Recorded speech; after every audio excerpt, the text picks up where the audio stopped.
Vamos à nossa próxima entrevista. Nós vamos falar de economia, porque a diretoria executiva da Câmara de Indústria, Comércio e Serviços de Caxias do Sul, liderada pelo presidente da entidade, Ivanir Gasparim, se reuniu nesta semana para analisar os impactos da pandemia. Realizada na plataforma de videoconferência, a reunião, que foi a maior em número de participantes desde o início da pandemia, contou com a presença de 86 pessoas.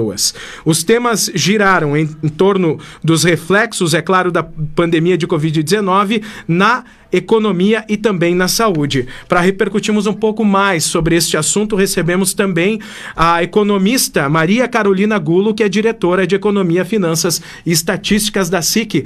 Bom dia, professora Carol, tudo bem? Bom dia, Portela. Bom dia a todos. Nós percebemos aí essa movimentação e esse número expressivo de pessoas num ambiente virtual para falar disso. Até se fosse no ambiente físico, 86 pessoas também impactariam aí em relação à mobilização. Dentro disso, o que foi conversado entre todas essas pessoas em relação à pandemia, os impactos tanto na economia da cidade e na área da saúde, professora? Na verdade, nós fizemos uma análise, né, um diagnóstico, tanto do ponto de vista econômico quanto do ponto de vista de saúde. E aí, claro, as diretorias que mais foram demandadas foi a diretoria de economia e a diretoria de saúde, né? Então, apresentando os números e as doações que Caxias já recebeu na campanha que a SIC vem fazendo, para arrecadar recursos para transferir para a área da saúde, para compra de equipamentos, para compra de insumos, né? E do ponto de vista econômico, a situação em que nós nos encontramos em função da pandemia, né? E infelizmente a gente não consegue dissociar a questão da contaminação da questão econômica. Isso vai ainda se perpetuar por um bom tempo, porque enquanto a contaminação não for absolutamente controlada ou até sanada, a economia vai sofrer os impactos disso, né? Para que as pessoas entendam, a economia ela vive de expectativas, ela se abastece de expectativas que as pessoas têm em relação ao futuro. Se elas têm expectativas boas em relação ao futuro, elas, por exemplo, fazem investimentos, elas compram um novo automóvel, elas compram uma casa, elas investem num aparelho de televisão melhor, em imóveis, enfim, há um investimento maior, né? Ouvi agora há pouco a entrevista, né? Em relação à expectativa de perder emprego ou ter seu salário reduzido, os pais estão querendo migrar, pelo que eu entendi, da escola privada para a escola pública para reduzir custos. Baseado nas expectativas que eles têm do presente e do futuro, né? Uhum. E enquanto a gente tiver um cenário de instabilidade na questão da contaminação, isso vai reverberar na economia. E infelizmente nesse momento nós temos uma economia bastante desaquecida, né? Com processos de demissão em algumas empresas, diminuição de quadro em outras e até fechamento de empresas. E isso decorre, claro, de todo esse desaquecimento e dessa falta de expectativa. Ou seja, as pessoas estão mais cautelosas para consumir. Dentro de casa, elas estão consumindo o essencial, né? E também prevendo, né, a possibilidade de ser demitida ali na frente, ou já estão com redução salarial, elas estão tendo que adequar o seu orçamento a essa nova realidade. E isso significa cortar custos. Certo. A senhora, como economista, como tem feito também a análise dessa visão muito limitada de poder planejar e observar um futuro, né? Geralmente, a gente consegue prever aí os semestres ou as ondulações sazonais que vão impactar aí a economia.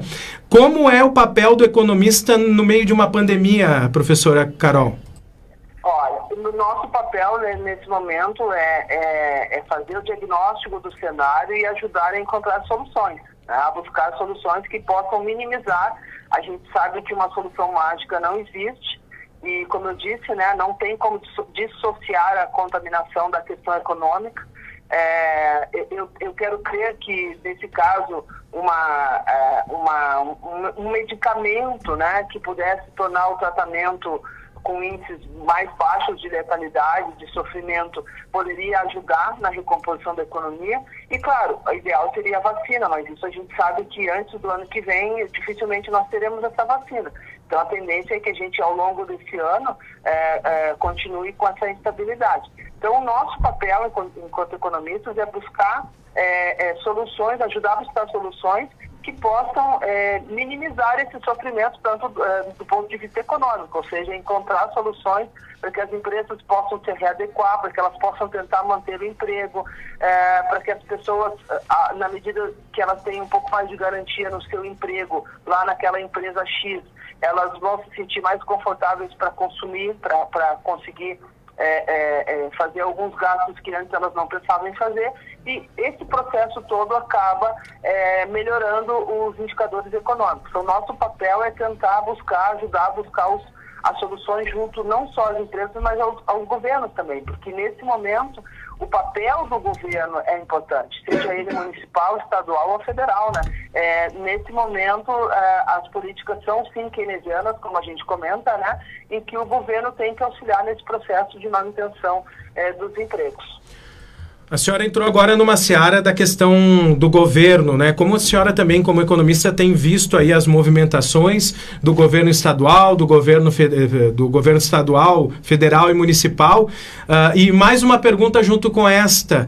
A questão econômica no país, que por questões políticas, mais uma vez, acaba agravando também a nossa visibilidade aos demais países, né, do mundo. Qual que é o tamanho do impacto disso para Caxias do Sul, professor? Pois você que tocou agora num assunto bem delicado. Veja bem, primeiro que nós subestimamos o que estava acontecendo do outro lado do mundo, por questões de governo, principalmente federal. Nós subestimamos a capacidade desse vírus de atravessar oceanos e continentes para chegar aqui e, portanto, não nos preparamos para isso. Até mesmo quando ele chegou aqui, ele foi negligenciado, principalmente pelo governo federal. Então, nós reagimos com atraso. Além do que, a gente sabe que a política do ministro Paulo Guedes é absolutamente a ideologia, a corrente teórica econômica do ministro Paulo Guedes é absolutamente contra o governo entrar da forma como ele teve que entrar agora, com recursos, com invenções, com ajudas financeiras.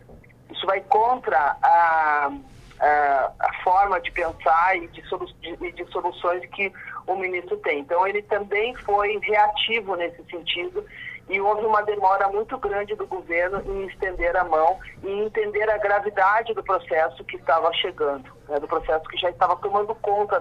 Quando o governo começou a reagir, nós já estávamos com o vírus fazendo suas vítimas no país. Então, o governo demorou muito e, por consequência, os governos estaduais e municipais também, mas perceberam mais rapidamente do que o federal o tamanho do problema e começaram a agir mais rapidamente, até porque é mais fácil, eles são mais ágeis do que o governo federal, né? Não tenho dúvidas que a ajuda emergencial de R$600 ela é positiva, ela é bem-vinda, que algumas políticas que foram traçadas de incentivos também são essenciais. Mas tem algo que a gente discutiu, inclusive, na reunião, que não adianta repassar recursos para os bancos e os bancos não fazerem o empréstimo desses recursos por exigências legais e por não quererem correr risco nesse momento. Então, é preciso que o governo, mais uma vez, intervenha nesse processo, através de mecanismos lá financeiros de recompra, enfim, de uma espécie de, para quem nos ouve e nos vê, entender como se fosse uma espécie de avalista dos empréstimos, né? Para que a gente, de uma forma bem simplificada para o leigo entender, é como se fosse um avalista desses empréstimos, para que as empresas possam se capitalizar, possam buscar recursos para o seu dia a dia, capital de giro principalmente, para honrar seus compromissos e honrar também, ou tentar manter o maior número possível de empregos. Isso seria essencial para que a gente pudesse minimizar os impactos nesse momento. E outras questões, como, por exemplo, que a gente também vem, assim que vai fazer um movimento nesse sentido, de, juntamente aos órgãos, aos governos, bater forte na questão da necessidade urgente de uma reforma tributária que desburocratize o processo de arrecadação, que torne ele mais eficiente e, portanto, pensando até mesmo numa redução de impostos ali na frente, por conta dessa maior eficiência na arrecadação e na gestão dos recursos, né? De outra forma, claro que o ideal seria que a gente o governo pudesse abrir mão de alguns impostos nesse momento. Mas a gente sabe que isso será muito difícil, primeiro porque, por exemplo, o estado do Rio Grande do Sul já está quebrado, né? Então é muito difícil abrir mão de recursos nesse momento. E segundo, porque o governo precisa devolver esses recursos na forma de incentivos nesse momento. Então ele não tem como abrir mão desses tributos. Isso teria que ser a médio e longo prazo. E outra questão também, Portela, que a gente levantou é que você, eu, todo mundo aqui, os consumidores, né, as famílias, as empresas, todo mundo está dando a sua cota de sacrifício, né? Alguns estão sendo, inclusive, estão entrando, digamos assim, com uma cota bem ruim, bem severa, que é a demissão, né? E a cobrança que estamos fazendo qual é a cota dos demais poderes e dos governos de uma forma geral. Qual é a cota do executivo, qual é a cota do legislativo em todas as suas esferas, né? E qual é a cota do judiciário. A gente sabe que tem uma série de regalias, uma série de penduricalhos que hoje poderiam ser cortados e esses recursos poderiam ser devolvidos ao executivo para que ele possa aplicar na área da saúde ou até mesmo na forma de incentivos para a economia se aquecer novamente. Então, é isso que nós estamos movimentando, né? Qual é a cota dos demais poderes nesse momento? Ou melhor, de uma forma geral, para generalizar e não dizer que estou acusando A, B ou C. Qual é a cota do governo, dos poderes, através do governo, nesse momento, para que a sua cota de sacrifício? Certo. Agradeço a sua presença, professora Maria Carolina Gulo, eterna professora, porque muitos já passaram pela sua mão aí na Universidade de Caxias do Sul, né? Economista, uma pessoa muito responsável nesse trabalho e com uma fala muito fácil de transmitir às pessoas. Então, parabéns também nesse momento ser porta-voz junto com a SIC, que é uma fantástica entidade da nossa Caxias do Sul, da nossa região, por trazer aí um posicionamento tão pontual e tão preciso no momento difícil, de dificuldade que as pessoas estão sofrendo. Então, muito obrigado à presença da senhora aqui na Bitcom TV e com certeza, né, assim como também faz parte da nossa luta aqui, da nossa missão, nós vamos continuar buscando informações junto a vocês aí da SIC, tá certo? Um abraço, um bom dia. Obrigado, Portela, obrigado pelos elogios, é sempre um prazer e desejo a todos um bom dia, um bom feriado e que todos tenham muita saúde. Obrigado. Professora Maria Carolina Gulo, economista da SIC, diretora de Economia, Finanças e Estatísticas da Câmara de Indústria, Comércio e Serviços de Caxias do Sul. Importante pontuarmos isso junto à nossa comunidade, que existe as entidades que estão pensando nesta questão econômica e também da saúde, o equilíbrio entre tudo isso, para que a gente não tenha baixas maiores do que isso, porque a situação da saúde ela esbarra na situação econômica e a situação econômica na saúde. E por isso esse entendimento e a necessidade de que a sociedade haja de mãos dadas e seja solidária nesse momento. E os apontamentos colocados aqui pela economista Maria Carolina Gulo são precisos, eles são cirúrgicos e também colocam aí uma reflexão sobre o que os poderes estão fazendo, né? Os poderes públicos estão fazendo para também contribuírem nesse momento. Todos estão perdendo algo, né? Uns mais, outros menos, mas o poder público também. Nós não recebemos nenhum anúncio aqui de redução de impostos, de tributação, nem nada. Até agora os governos continuam recebendo essa tributação. É claro que há uma flexibilização para a entrega de um imposto, de outro, mas a situação econômica, ela também precisa ter essa observância na saúde dos negócios, na saúde da sociedade, para que essa engrenagem continue a rodar.